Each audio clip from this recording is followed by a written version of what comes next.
The thing about a performance car is when you start to modify it, you've got to make sure it's tuned correctly. I don't care if you've got a Hemi or a Mustang, a C6 or even a 9-second drag car. Your air-fuel ratio is the difference between top performance and your engine blowing up.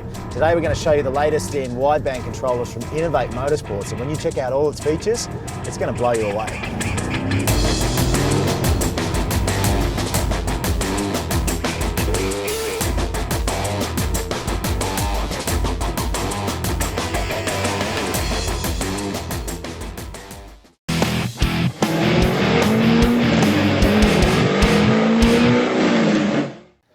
Welcome back to the Power TV Garage. Today we're giving you an inside look into the LM2 from Innovate. It's a fully digital wideband controller that does everything but tune your car. And we're a bit concerned about our Hemi supercharged Magnum back here because we added some parts and we're worried it might be running a little bit lean.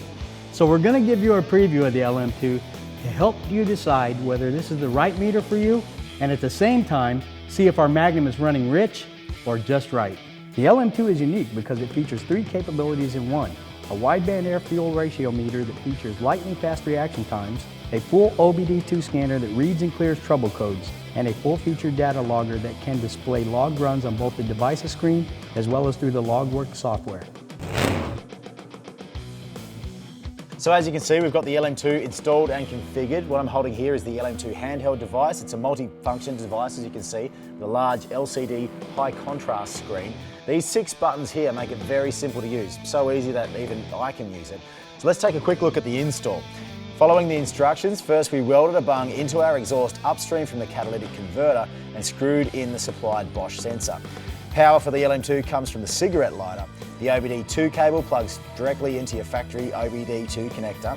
And finally, we hooked up our RPM input signal, which can be fed from the coil, ECU, injector or ignition box. Of course, there are a bunch of options with the LM2, such as hooking up one of the 4 fully differential analog inputs for logging things like boost or wheel speed if desired. Finally, we decided not to use an external gauge, instead using the LM2 handheld screen itself. Now that we've shown you the install, let's take a look at the Innovate LM2 in action.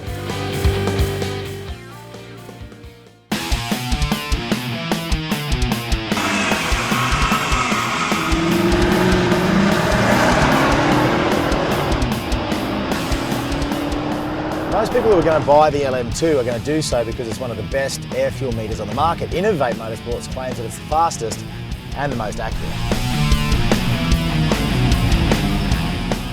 The Innovate LM2 lets you record a run either on the street, at the track or on the dyno just by pressing the record button.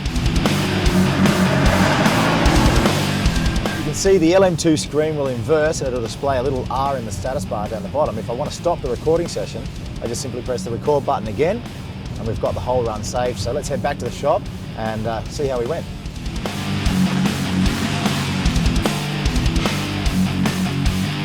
Okay, so check out how easy this thing is to use. To check out my acceleration run, all I have to do is hit mode, then enter. You can see the acceleration run playing over time. Now, this is great because basically I'm getting full access to what my air fuel ratio is doing and I don't have to look at a gauge. Another cool thing on this system with the controller is they let you toggle between 1 and 2 channel operation. It's also a line graph, 4 data channels and a field graph, but this is just another cool thing to show off to your buddies.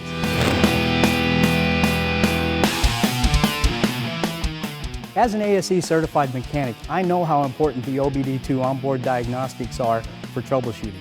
The LM2 gives us the ability to read up to 16 channels from the ECU and record it to an SD card.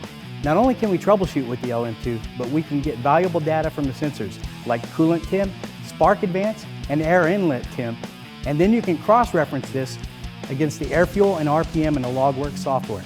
While BJ's been up the front working on that, we've been down here going through the setup process. It's a pretty simple affair, really. The first thing we had to do was configure the channels that we want on the configuration screen, and we've chosen 4. We've got the O2 sensor up here, we've got RPM sensor, spark events, and a map sensor as well to measure the boost levels.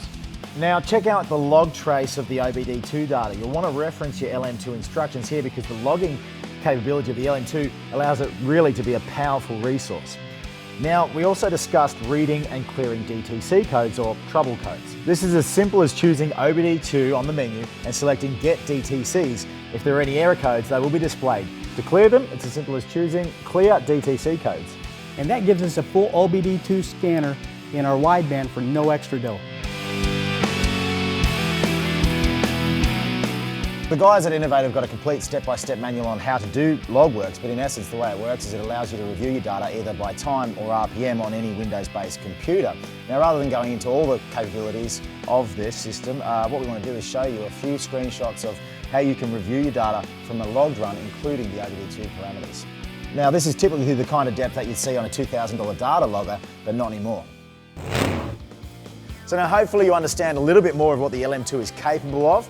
What you probably don't understand is that this little handheld device costs under $500. Up until about 5 or 6 years ago, to get the kind of data that we've seen here today would have cost over $4,000 in data logging equipment and wideband equipment to get what we've seen here today. So thanks to LM2, we've now got a 5.7 litre Vortec equipped Magnum that's tuned for maximum horsepower that runs a very safe air-fuel ratio.